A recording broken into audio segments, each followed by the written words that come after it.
ini luar biasa. Sehat semuanya, amin. Nah, kita lanjutkan tentang doa ya. Kita sudah beberapa minggu belajar tentang doa, dan ke depan kita akan belajar tentang Yesus mengajarkan doa Bapa Kami. Tapi hari ini ya masih ada hal yang perlu Tuhan benahi dalam pengertian doa kita. Ya. Judulnya yaitu Yesus sebagai perantara. Ya. Nah, yang pertama kita harus menyadari bahwa Tuhan saat ini tidak lagi sedang marah. Amin. Ya, Tuhan tidak perlu melihat kita anak-anaknya tidak sedih, ya, tidak lagi murka, ya, tapi Dia suka, Dia disukakan dengan kita. Amin. Nah, perang antara Tuhan dan manusia itu telah berakhir. Amin.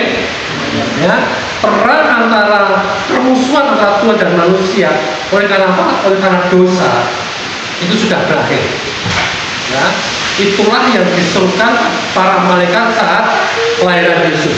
Kita coba baca di Lukas 2 ayat 14. Lukas 2 ayat 14. Silakan dibaca.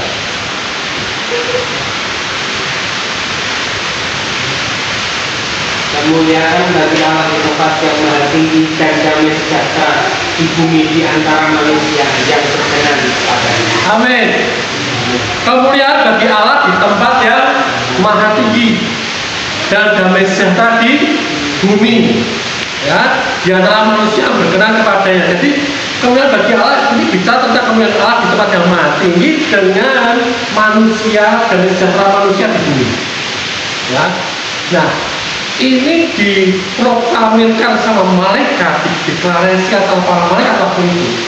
Ini tidak mengatakan bahwa bumi ini akan baik-baik saja. Bumi ini akan penuh dengan damai sejahtera.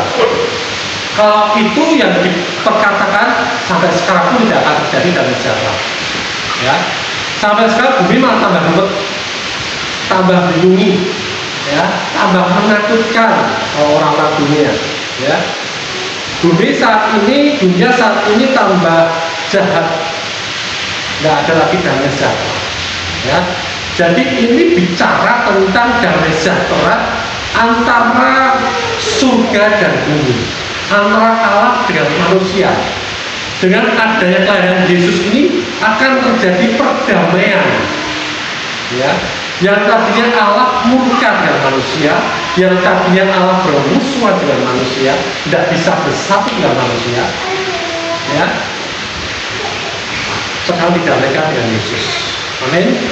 Ya, jadi malaikat ini tidak memperdamaikan tentang kedamaian yang akan berkuasa di bumi ini, ya, tetapi sesungguhnya adalah mengumumkan tentang perang antara Tuhan dengan manusia sudah berakhir.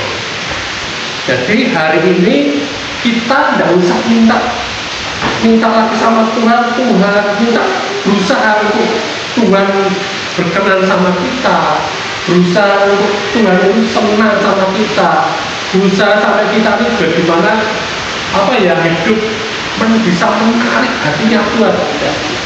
Ya, Tuhan sudah lebih dulu berkenan pada kita. Amin. Ya, Tuhan sudah mau menyatukan hidupnya dengan kita. Tidak ada halangan lagi. Ya. Nah, Yesus sudah membayar harga yang jauh lebih besar daripada dosa seluruh umat manusia. Ya. Manusia dari 2000 tahun yang lalu lahir terus sampai sekarang, dan sampai mungkin 2000 lagi tahun ke depan, ya, dosanya itu sudah Yesus sudah membayar harganya lebih dari itu semua, lunas. Amin. Ya, tidak kekurangan. Ya, karena kasihnya kepada dunia ini tidak pernah bisa diukur. Ya. Jadi kasih Yesus ini bukan untuk gereja tok, ya, bukan untuk kita tok kasihnya Tuhan Yesus. Amin. Tapi Dia bayar dosa-dosa sebagaimana untuk kitab suci ini untuk seluruh dunia. Nah, kita baca di 1 Yohanes 2 ayat 2. Apakah benar? 1 Yohanes 2 ayat 2. Ayo cepat baca. 1 ayat 2. Dan ia adalah pendamaian untuk segala dosa kita, dan bukan untuk dosa kita saja, tapi juga untuk dosa seluruh dunia. Bukan untuk dosa kita saja, ya, yang mendamaikan dirinya, tetapi juga untuk dosa seluruh dunia. Jadi saat ini Bapa Allah ini tidak sedang bermusuhan dengan dunia. Ya, amin. Ya. Oleh karena itu belas kasihan kita diberikan kepada semua manusia, bukan penghakiman yang kita baca di dalam perjanjian lama. Ya. Nanti kita akan bahas bagaimana hukuman di perjanjian lama dan bagaimana hukuman di dalam perjanjian baru. Ya.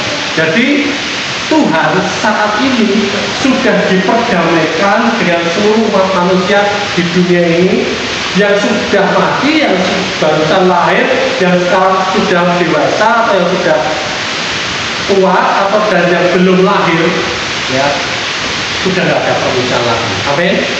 Ya, ini harus dimengerti dari sini. Nah, di dalam perjanjian lama berbeda. Di dalam perjanjian lama, hukuman Allah ini dicurahkan kepada individu per individu atau bangsa per bangsa. Ya. Jadi, tapi dalam perjanjian baru, ini bedanya. Perjanjian Allah dicurahkan, hukuman Allah dicurahkan kepada Yesus. Amin. Ya. Nah, belas kasihan dan kasih karunia Allah itu sudah menjadi milik kita saat ini. Karena apa? Hukumannya sudah ditanggung oleh Yesus. Saat ini kita memperoleh belas kasihannya, memperoleh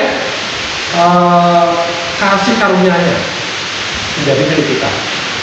Amin. Ya, nanti ya sini ya perbedaannya. Perjanjian lama sebelum ada penebusan, ya hukuman dijatuhkan pada setiap individu. Tetapi dalam perjanjian baru, ketika manusia sudah ada penebusan dari Kristus, ingat itu semua manusia disediakan untuk semua manusia. Ya, hukuman Allah dijatuhkan, dicurahkan pada Yesus, dan seluruh dosa umat manusia sampai yang nanti akan lahir, ya sudah dibayar semua lunas. Amin. Ya. Nah, melalui belas kasihnya ini kita terhindar dari hal-hal yang buruk yang seharusnya kita terima. Ya, hukuman-hukuman, muka-muka Tuhan, kita sudah terhindar dari itu semua.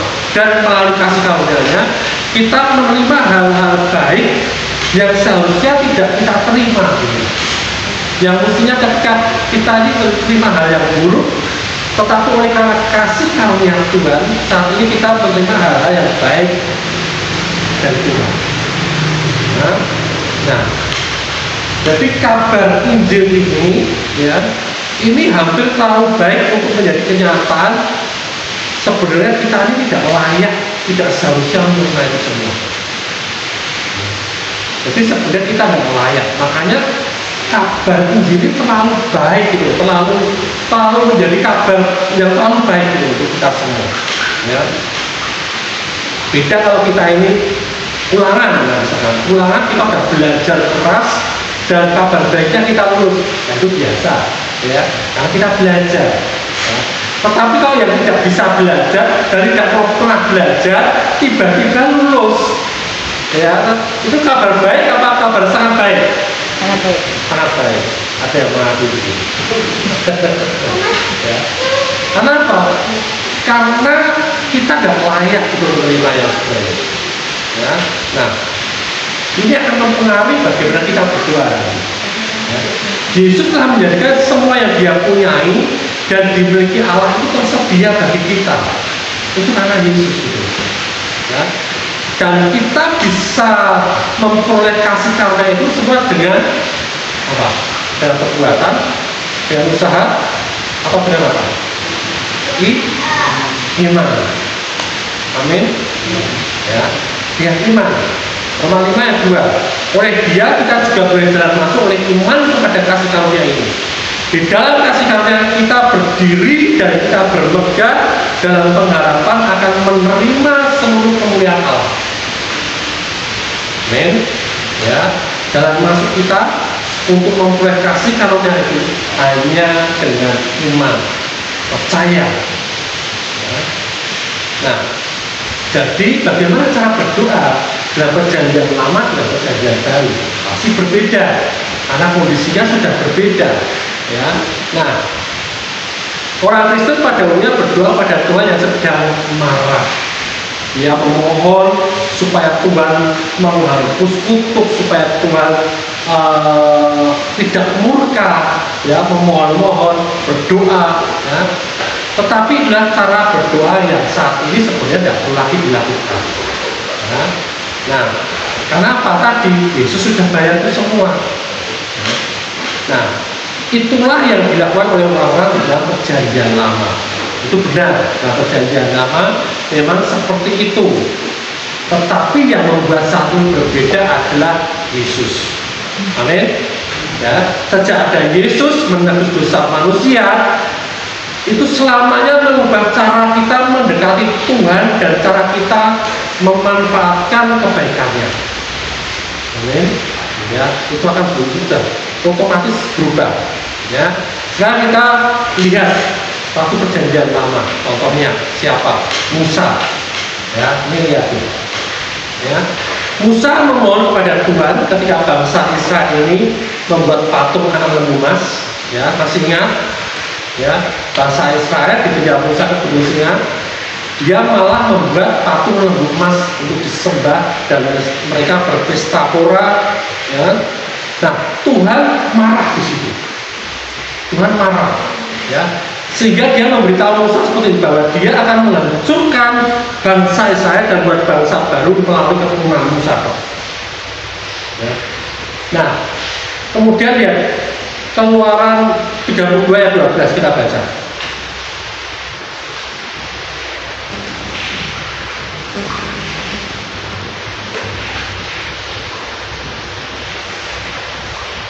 Keluaran 32 ayat 12. Musa berkata pada Tuhan, pada Allah ketika Allah murka mau membantai, mau membunuh bangsa Israel. Ayo sekarang baca.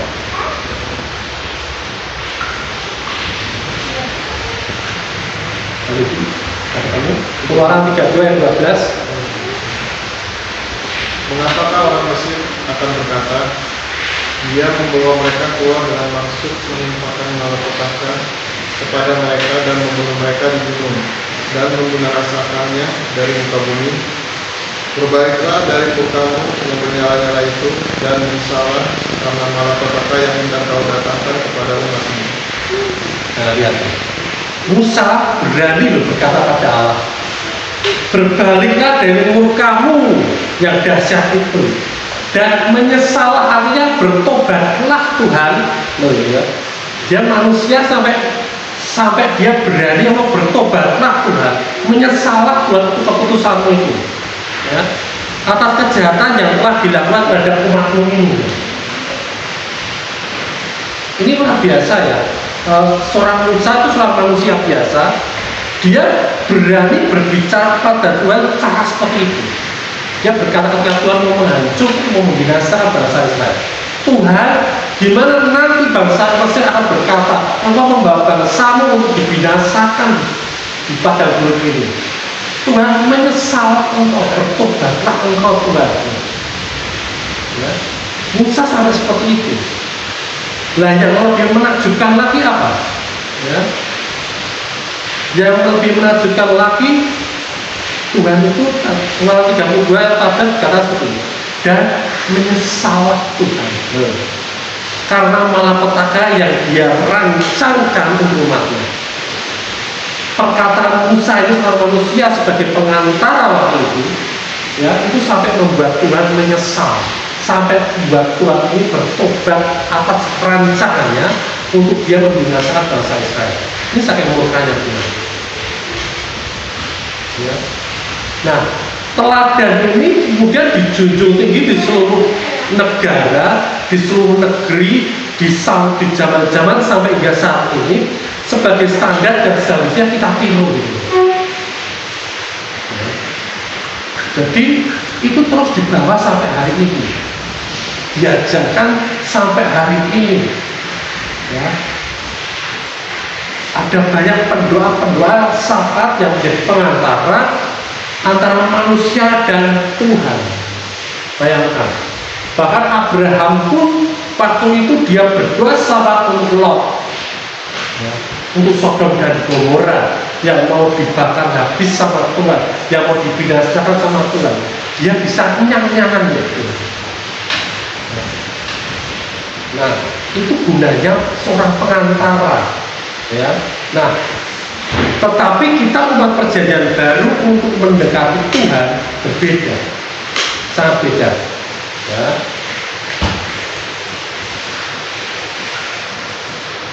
Jadi pengantara ini atau pensyafaat ini yaitu seorang mediator. Dia ada di tengah-tengah fungsinya. Dia berusaha menyelesaikan perbedaan, ya, perselisihan. Dia menyelesaikan di situ antara kedua pihak yang bertikai. Ya, itu pengantara. Ya. Nah, Musa bertindak sebagai mediator karena Yesus belum datang, ya, belum ada Yesus. Dan penebusan dosa manusia belum dilakukan. Ya, Tuhan dan manusia belum berdamai pada waktu itu. Maka butuh pengantara. Salah satunya Musa, Abraham. Ya. Nah, sekarang bagaimana? Ketika Yesus itu datang dan menebus manusia, menebus dosa manusia. Ya. Sekarang Yesus Allah telah didamaikan dengan manusia. Ya. Nah, yang tersisa bagi manusia hanya didamaikan dengan Allah, dan itu yang seharusnya menjadi pesan kita orang-orang percaya bahwa Allah sudah berdamai dengan engkau. Allah saat ini sedang tidak murka lagi. Apa engkau mau menerima perdamaian ini? Kita tahu. Amin. Ya. Nah, 2 Korintus 5 ayat 19-20 kita baca. Jadi ini tegas sekali ya ayat-ayat ini ya. 2 Korintus 5 ayat 19-20.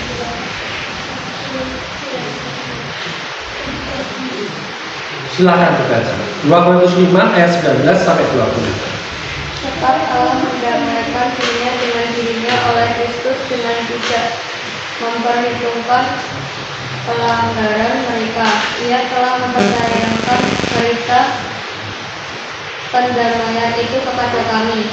Jadi kami ini adalah utusan Kristus. Seakan-akan Allah menasihati kamu dengan perantaraan kami.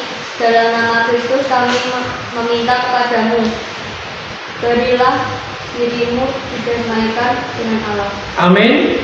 Sebab Allah mendamaikan dunia dengan dirinya. Ya. Jadi Allah berdamai dengan dunia, ya, oleh apa? Oleh Kristus, dengan tidak memperhitungkan pelanggaran mereka. Amin. Ya, tidak ada orang, kalau kamu mau diterima oleh Yesus, oleh Allah, kamu harus berbuat baik dulu, kamu harus berbuat benar dulu, kamu harus kudus dulu. Tidak ada perkataan firman Tuhan, tidak seperti itu. Pelanggarannya tidak diperhitungkan. Amin. Ia telah mempercayakan berita pendamaian itu pada kami, pada kita. Berita ini dipercayakan pada kita untuk kita bawa pada semua orang. Kita harus berkata kepada mereka, ya, berilah dirimu berdamai dengan Allah dengan menerima Injil. Amin. Ya, itu tugas kita saat ini. Karena Yesus sudah menyelesaikannya. Mendekati Allah sebagai musuh yang siap gancor kita berarti mendekati Allah tanpa Yesus. Ya, itu tidak menghormati perantara yang Yesus bayar. Ya. Nah, 1 Timotius 2 ayat 5 dikatakan seperti ini. Ya. 1 Timotius 2 ayat 5 ini pernyataannya ya. Karena Allah itu Esa, ya, dan Esa pula Dia, yaitu Kristus, yang menjadi pengantara antara Allah dan manusia, yaitu manusia Kristus Yesus. Amin. Jadi peran yang jadi pengantara sekarang siapa? Yang jadi pengantara sekarang siapa? Kristus Yesus. Ya. Sejak ada Kristus Yesus sebagai pengantara, doa para pendoa syafaat ini harusnya lengser, ya. Jangan ambil tempatnya Yesus, ya. Jangan sok-sokan bayar harga untuk menebus sesuatu, ya. Karena itu sudah dilakukan oleh Yesus. Nah, kalau kita tidak setuju dengan apa yang sudah dilakukan oleh Kristus, namanya apa? Ya. Kalau kita tidak setuju menolak apa yang sudah dilakukan Kristus, namanya anti Kristus. Ya, ini kayaknya keras ya perkataannya, ya. Tapi kenyataannya seperti itu. Kalau kau tidak setuju akan sesuatu, berarti itu anti pada sesuatu. Kalau kau tidak setuju dengan apa yang Tuhan lakukan, berarti itu anti dengan kerjaan Tuhan itu. Itu anti dengan Kristus. Berarti anti Kristus itu tidak kemana-mana. Kamu tanya itu, kalau kau tidak percaya dengan apa yang dilakukan Kristus dan kau melakukan perbuatan-perbuatan yang mestinya itu yang melakukan Kristus, kau tidak mengakui apa yang Yesus lakukan. Bayangkan, kita berdoa, ketika kita berdoa, kita menjadi seorang anti Kristus. Ya. Jangan sampai itu terjadi oleh kita jemaat PCC. Amin. Ya, makanya ini penting sekali saya sampaikan. Ya. Kalau kita ini mengambil posisi Kristus, berarti kita tidak setuju apa yang dia sudah lakukan. Dan apa yang dia sudah lakukan, bayarannya sudah dibayar lunas dan mahal, dan tidak satu pun orang yang sanggup menggantikannya. Ya. Nah, terus lalu bagaimana caranya kita berdoa untuk bangsa ini? Bagaimana caranya kita berdoa untuk negeri ini? Untuk keluarga kita, untuk siapapun kita, untuk gereja kita, ya. Bagaimana di dalam perjanjian baru ini kita sebagai orang percaya, ya, berdoa untuk mereka. Ya. Yang Alkitab ajarkan dan kemarin kita sudah berkali-kali bicara, ya, mulai dengan memuji Tuhan atas apa yang telah Dia capai melalui siapa? Melalui Yesus. Jadi kalau kita berdoa, ya, untuk bangsa ini, kita memuji Tuhan atas apa yang Yesus sudah lakukan untuk bangsa Indonesia. Kita memuji Tuhan, mengucap syukur untuk apa yang Tuhan sudah lakukan untuk keluarga kita. Kita memuji Tuhan dan mengucap syukur untuk apa yang Tuhan sudah lakukan untuk teman-teman kita, pekerjaan kita, bisnis kita, pelayanan kita, gereja kita. Amin. Ya, karena itu sudah Tuhan lakukan. Ya. Nah, kemudian ambil tempat dalam apa yang telah Kristus lakukan dengan gunakan otoritas yang Dia sudah lakukan, berikan pada kita sebagai orang percaya. Ya. Kita bisa mengucapkan berkat pada bangsa Indonesia. Kita bisa mengucapkan berkat kepada keluarga kita. Kita bisa mengucapkan kata-kata yang penuh berkat, nubuatan-nubuatan yang baik sesuai dengan firman Tuhan untuk pekerjaan kita, untuk bisnis kita. Amin. Ya, untuk anak kita, untuk cucu kita bisa ucapkan berkat-berkat itu. Kenapa? Kita sudah tahu apa yang Tuhan sudah lakukan dan kita setuju dengan apa yang Tuhan sudah lakukan untuk kita. Ya, kita menerima itu. Amin. Ya, sesederhana itu. Ya. Ada otoritas yang luar biasa yang diberikan kepada kita jika kita mau menggunakan. Dan ada kuasa yang luar biasa dalam berkat-berkat kita. Amin. Berkat-berkat itu punya kuasa. Ya. Jadi ketika kita menerima berkat, ya, gunakan kuasa dalam berkat itu. Untuk apa? Untuk bersaksi, untuk orang bisa menikmati juga berkat-berkat itu. Ya. Nah, jadi Yesus itu sudah telah memenuhi tuntutan keadilan Tuhan. Ya. Dulu waktu saya belum mengerti ini, ya, saya berpikir, ya, apakah bangsa Indonesia ini, ya, lebih baik daripada Sodom dan Gomora waktu itu. Ternyata tidak. Dengan mata kepala kita bisa lihat ya, bagaimana kita di Indonesia aja lah saat ini, ya, luar biasa jahatnya, banyak kejahatan-kejahatan, banyak praktek-praktek yang sebenarnya itu sangat merugikan dan tidak berkenan di hadapan Tuhan. Tapi kenapa tidak dihancurkan seperti Tuhan menghancurkan Sodom dan Gomora? Nah, makanya pendoa-pendoa Syafat ini pada bermunculan untuk berusaha memperdamaikan antara Allah dengan bangsa Indonesia. Padahal sudah ada perdamaian melalui Yesus, tapi mereka tidak mau mengakui itu. Ya. Nah, demikian juga sebaliknya, ya. Ketika bangsa Indonesia nanti kayak kemarin kejadian di Los Angeles, ya, seperti itu hukuman Tuhan, ya, karena sudah semakin jahatnya orang di sana katanya, ya. Kalau sampai terjadi juga di Indonesia, Tuhan harus meminta maaf pada Yesus. Amin. Ya, karena apa? Yesus sudah melakukan itu semua. Yesus sudah bayar semua hukuman semua. Ya. Sehingga Allah ini sudah berdamai dengan dunia, dengan manusia. Ya. Kalau sampai ada murka Allah seperti itu, ya, Allah harus minta maaf pada Yesus. Itu tidak berfungsi dong penebusan Kristus. Ngerti ya? Jadi kenapa kita berbeda saat ini dengan masa perjanjian lama? Bagaimana cara berdoa kita yang berbeda, karena ada Yesus yang sudah menebus, dan saat ini Dia sebagai pengantara kita, ya. Yesus sudah memenuhi tuntutan keadilan Tuhan, cukup di situ, ya. Nah, sekarang bagaimana tentang konsekuensi dari dosa ini?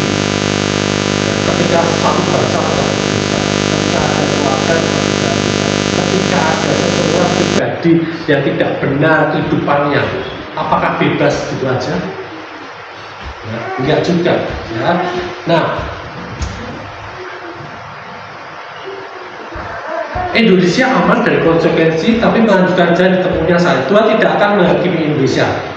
Tetapi gini, kita tidak lagi diyakini, tetapi ketika kita semakin lama semakin jauh, semakin lama semakin jauh dari kasih karunia Tuhan, ya, kita juga akan semakin jauh dari apa? Dari pelindungan. Ya. Kita tidak menghukum seorang anak, ya, dia sudah bersalah, tidak kita hukum, kita tetap mengasihi dia. Tapi kalau anak itu semakin lama semakin nakal, dan kenakalannya semakin lama semakin meningkat, ya, akhirnya dia semakin menjauh dari perlindungan itu sendiri, dan dia akan mendapat kecelakaan sendiri. Itu konsekuensi dosa. Bukan karena Tuhan menghukum, ingat, ya, bukan karena hukuman Tuhan, tapi itu konsekuensi bagaimana sebuah bangsa dia semakin jauh dari perkenanan Tuhan, semakin jauh juga dia dari perlindungan Tuhan, sehingga dia akan mendapatkan konsekuensinya. Amin. Seperti itu. Jadi mulai sekarang perkatakan, ucapkan kata-kata dengan iman yang melepaskan kebaikan yang telah Yesus sediakan, ya, dan Yesus sangat murah hati. Amin. Ya, lakukan bagian kita membagikan kabar baik ini ke teman-teman, ke tetangga kita, ke saudara kita, ya, bagikan kebaikan ini supaya mereka juga mengalami gitu, ya. Mereka ngerti bagaimana mereka harus berdoa, mereka harus mendekati Tuhan, ya, mereka mengerti supaya kehidupan mereka juga berubah, ya. Kita sama-sama di sini belajar, ya, mulai melakukan.